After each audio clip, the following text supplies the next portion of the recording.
ఇంతమంది పెద్దల మధ్య ఇక నాకు మాట్లాడే అవకాశం రాదు, మాట్లాడటం కూడా అంతగా కరెక్ట్ కాదు అనిపించి అక్కడ వెళ్ళిపోయి కూర్చున్నాను. కానీ శిరోజ్ గారు మాట్లాడిన తర్వాత నాకు కూడా మాట్లాడాలనిపించింది.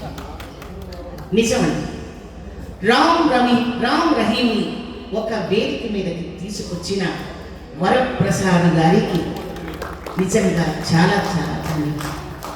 రామ్ రహీం నిజం. మనం కుల మతాలతో వర్గభేదాలతో పోట్లాడుకుంటూ ఉంటాం.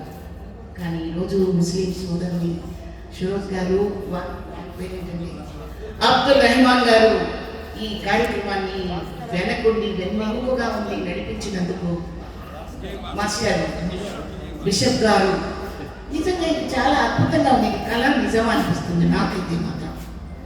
ఈ సీట్లన్నీ నిండిపోయి ఉంటే, ఈ విషయం వాళ్ళందరికీ కూడా తెలిసి ఉంటే ఎంత బాగుంటుందో అనిపిస్తుంది.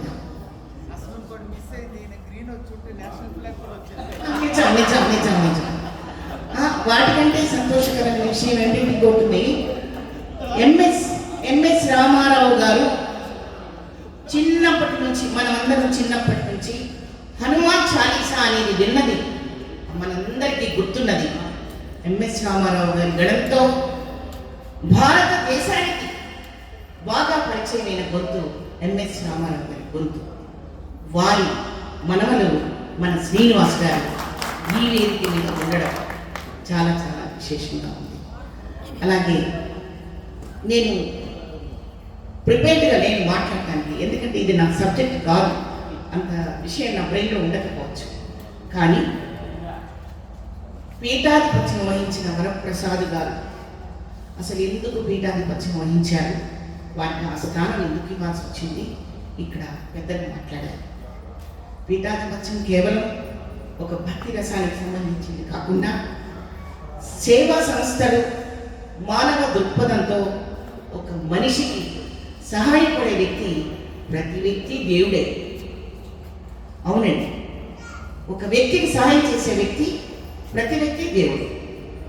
అలా మంచి పనులు చేస్తూ దైవ స్వభావంతో దగ్గరైపోయి ఈరోజు ఆ పీఠాధిపత్యాన్ని స్వీకరించిన వారికి మా అందరి తరపున, మా కళాకారులందరూ ఇక్కడికి వచ్చాం, మా అందరి తరపున వారికి కృతజ్ఞతలు తెలియజేసుకుంటున్నాను.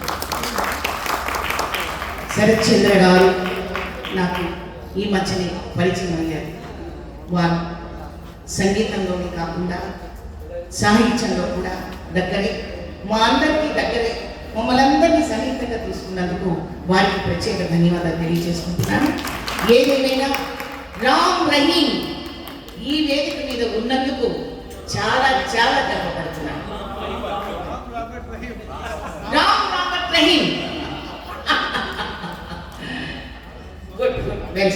నిజంగా హృదయపూర్వకంగా చాలా చాలా సంతోషంగా ఉందండి. మనం ఎప్పుడు ఇలాగే ఉండాలని, ఐకమత్యంగా ఉంటే 5 వేళ్ళు ఇలా పిడికిలు బిగిస్తే ఇంతకంటే బలం ఇంకెక్కడ ఉండదు. ఇదే కదా మన ఐకమత్యం. ఇలాగే మీ బ్లెస్సింగ్స్, మీ ప్రేమ మా అందరి పట్ల ఉండాలని, అన్ని మతాలు కలివిడిగా ఒక కుటుంబంలాగా ఉంటుందేమో అనే ఆశ నాకు కలిగింది ఈరోజు. చాలా చాలా సంతోషం. Thank you very much. Brothers ఇద్దరికి కూడా సెల్యూట్ చేస్తున్నాను. చాలా సంతోషం. Thank you very much.